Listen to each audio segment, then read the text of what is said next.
All right, this is Algebra 2, Lesson 112, Quadratic Inequalities. Now we're less than. All right, greater thans are a disjunction. That means we're going away from one another. They have nothing in common. Two distinct ranges of solutions. And that's when your function is on this side and the zero is on that side. Got it? The function is solely on the left. The zero is on the right. When the function is on the left and it's less than zero, then we're going to have a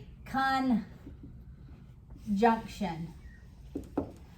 Conjunction is all the area in between. They have a common area of solutions, a common range of solutions. All right. So let's just think about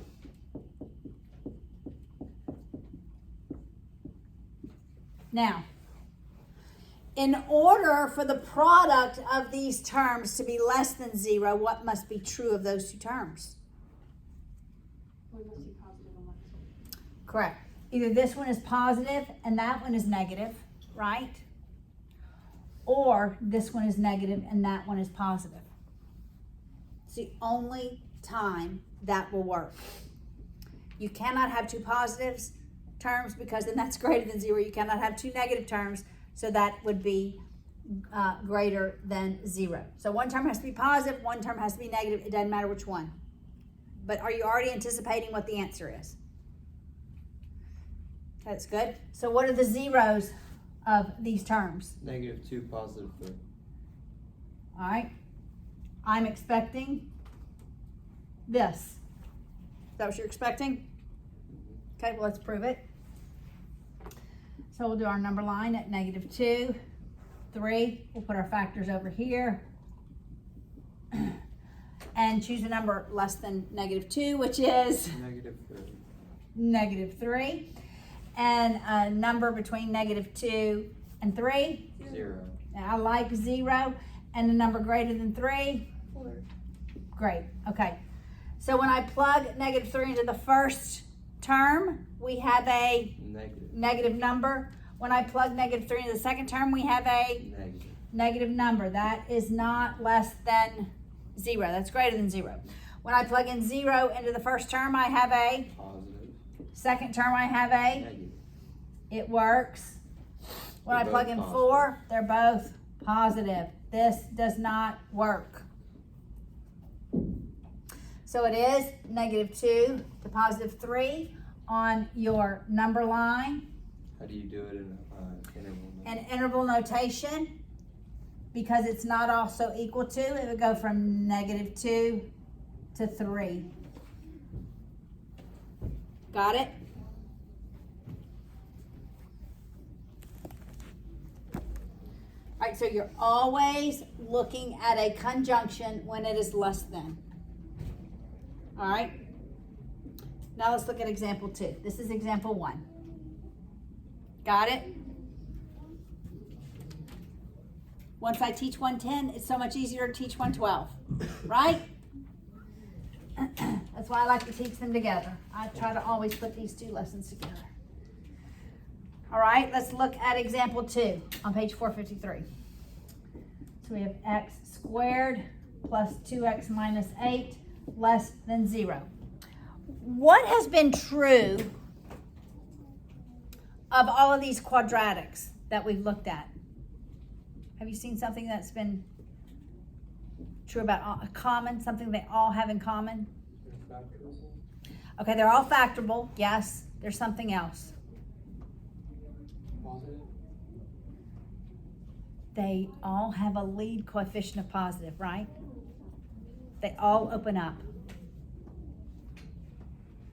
This only works when they all open up, because when they open down, it's just the reverse. Right? Because when they open up, greater than is a disjunction, less than is a conjunction. when they open down. Less than is a disjunction. Correct. Less than is a disjunction, greater than is a conjunction. You see that? All right, so what I'm stating is true for parabolas that open up. But you can reason in your mind that the inverse is true if it opens down. You got it? All right. So what are factors of -8 such that we add them and it's positive 2? 4, -2. Yes. All right, it's less than, so we're expecting it to be a conjunction. What are our zeros? What are the, -4. say that again? -4. -4 and 2. All right, so let's look on our number line. -4, 2. All right, what's a number less than -4? -5. -5. What is a number between -4 and 2? 0. I like 0. Greater than 2? 3. We will confirm because we're looking for positive and negative or negative and positive, right? All right, so at -5, the first term is positive or negative? Yeah, negative. Negative. At -5, the second term is Negative. negative. Doesn't work. That'd be greater than 0, right? At 0, the first term is, Positive. and the second term is, Negative. it works. At 3, the first term is, Positive. the second term is, Positive. doesn't work. All right, so in interval notation, what would this look like? Is it greater than or equal to? No, it's not. No, So it'd it'd be- just be open parentheses, -4. All right, so this is the same thing as, right? And the same thing graphically as, God bless you. 3 different ways to write the same idea. Got it? All right.